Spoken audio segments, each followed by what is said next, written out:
কি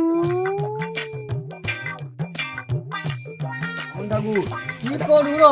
একটা খবর শুনছ? হ্যাঁ। আরে আমাদের যে পচা কাকুরদের টাকা। আমি তো সেই কথা শুনি রে মতন ভাই, আমি তো রাস্তা এখন আসুছিলি, সে আমাকে ধনুর বউ কইলা কি পারিস নাকি, পচার বউ পাইছে নাকি? হ্যাঁ পচার বউ পাইছে। পচার বউ পারিছে। হ্যাঁ। কি তিনটা ছানা বাচ্চার মা হই কি সে কি করি কি আমি তো সেই কথা কইছি, আমি তো সে সত্যনারায়ণ পূজা ছিল, সত্যনারায়ণ পূজা শাড়ি বাড়ি আসিছি, আমাকে সে ইয়ার পুচোর বউ কইলা যে ঠাকমশা শুনছো পচার বউ পালিছে, তিনটা ছানার মা। আমি তো ঘরে বউরা কি করিবে? আমি তো সেই কথা ভাই কইছি, কি হবে পরিস্থিতি, অখঙ্গে বউকে ছাড়ি কিভাবে আসবো। তুঝে দেখা তো পচাদার বাড়িটা কোথায় গো? কোন পচা? যার বউ পালিছে। বউ পালিছে?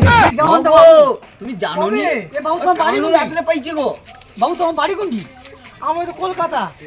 বাবু গো, সর্বনাশ করছি। আমি যে ভাই কইছিলি হ্যাঁ। ওই যে কলকাতায় আছে। পচাটা কোথায়? পচা তো কলকাতায় হয় বাবু।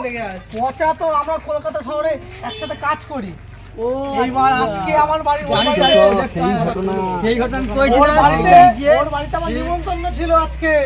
ফোন করছি, ফোনে পারছি না। আর পাও কি বাবু, শোনো তোমার জীবন বউ পাই যায় তো মাথা কি ঠিক থাকবে তুমি কও।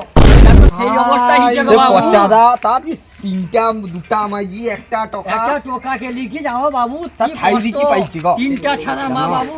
বাবু কলকাতা শহর বাচ্চা বাবু, দেখো পরিস্থিতি গ্রামের মধ্যে। তাহলে বউ চলে গেছে। হ্যাঁ বাবু আমি তো করছি না, আমার সব কলকাতা- বিশ্বাস করে, আরে কলকাতা বাবু তো কিলো আগে করেছে। ঘরে থাকে ভাবে।